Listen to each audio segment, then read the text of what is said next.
Peyğəmbərin şəxsinə heç bir zaman tabiçilik yoxdur.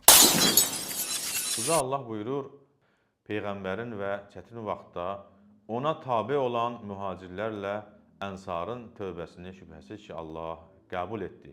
Quranın heç bir yerində, Quranın heç bir ayəsində Nəbiyə itaat etmək əmri yoxdur. Nəbiyə ittiba etmək yoxdur. Nəbinin nümunə götürülməsi yoxdur. Ey Peyğəmbər, sənə və sənin ardınca gedən möminlərə Allah kifayət edər. Bismillahirrahmanirrahim.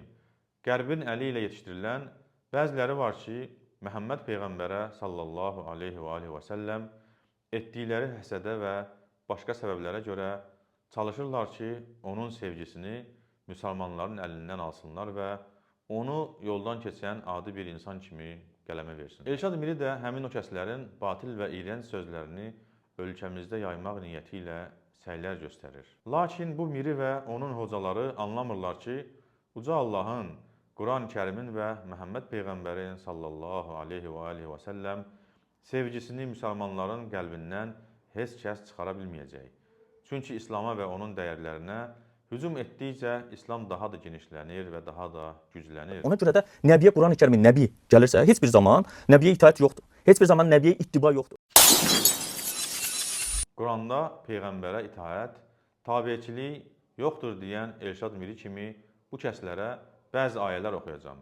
Qoy əziz həmvətənlərimiz görsünlər ki, onlar necə də yalan danışırlar. Uca Allah buyurur, لَقَدْ تَابَ اللّٰهُ عَلَى النَّبِيِّ وَالْمُهَاجِرِينَ وَالْأَنْصَارِ الَّذ۪ينَ اتَّبَعُوهُ فِي سَاعَةِ الْعُسْرَةِ Peyğəmbərin və çətin vaxtda ona tabe olan mühacirlərlə ənsarın tövbəsini şübhəsiz ki, Allah qəbul etdi. Quranda Nəbiyə, yəni Peyğəmbərə itaat əmr edən heç bir ayə yoxdur. Baxın, bunun altından xətt çəkirəm. Quranda Nəbiyə itaat edən heç bir ayə yoxdur. Baxın, əziz izləyicilər, Uca Allah burada Peyğəmbərə ittiba edənləri, ona tabe olanları bağışladığını deyir.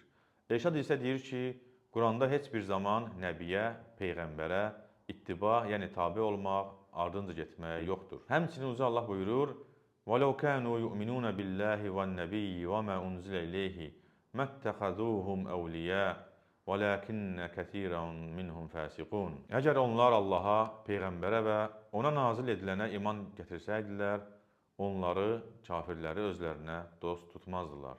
Lakin onlardan çoxu haqq yoldan çıxmış fasiqlərdir.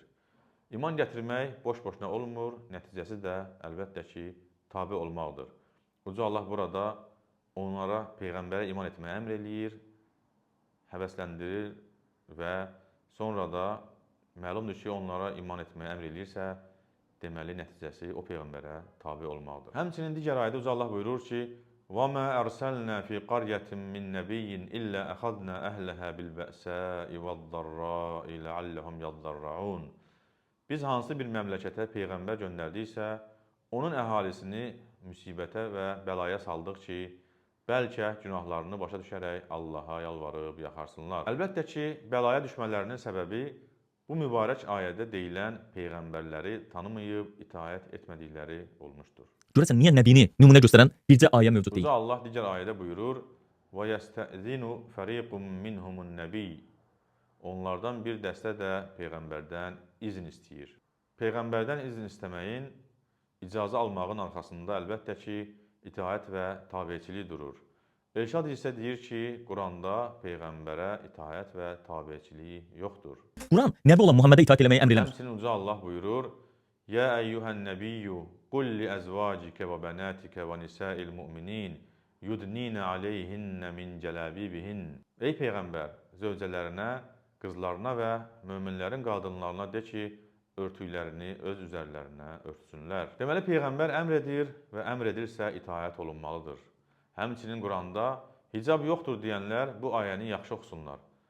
Bir qadının öz üzərinə, yəni bütün bədəninə örtüyünü örtməsi hicab deyildir, bəs nədir? Əlbəttə ki, Peyğəmbərə itaət etməyi, tabe olmağı, ittiba etməyi əmr eləyən, həvəsləndirən və əksini edənləri isə cəza ilə təhdid eləyən bir çox ayələr vardır ki, mən bu oxuduğum ayələrlə kifayətlənirəm. Hələlik bu qədər.